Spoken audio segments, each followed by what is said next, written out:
একটা মেয়ের সুন্দরতম দিনগুলো সম্পর্কে জানতে চাও? তাহলে সেই মেয়েটির লাল শাড়ি পরে অন্যের বাড়িতে যাওয়ার আগের দিন পর্যন্ত তার দিকে তাকাও। কেউ একজন খুব সুন্দর করে একটা ক্যাপশনে লিখেছিলেন, আমার জীবনের হাসি খুশি তো সেই দিনই বিলুপ্ত হয়ে গিয়েছে যেদিন লাল শাড়ি পরে অন্যের বাড়িতে ঠাঁই নিয়েছে। নারী, তুমি সত্যিই পরিবর্তনশীল। জীবনে 18 বছর কাটানো পরিবার বাবা মাকে ছেড়ে কি সুন্দর করে অন্যের বাবা মাকে আপন করে নিয়েছে।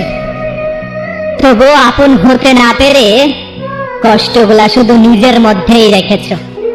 জীবনে সুখী হতে চাও? তাহলে বাস্তবতাকে বরণ করে নাও। আর লোকে বলে নারী হলে চুপ থাকতে শিখে যাও।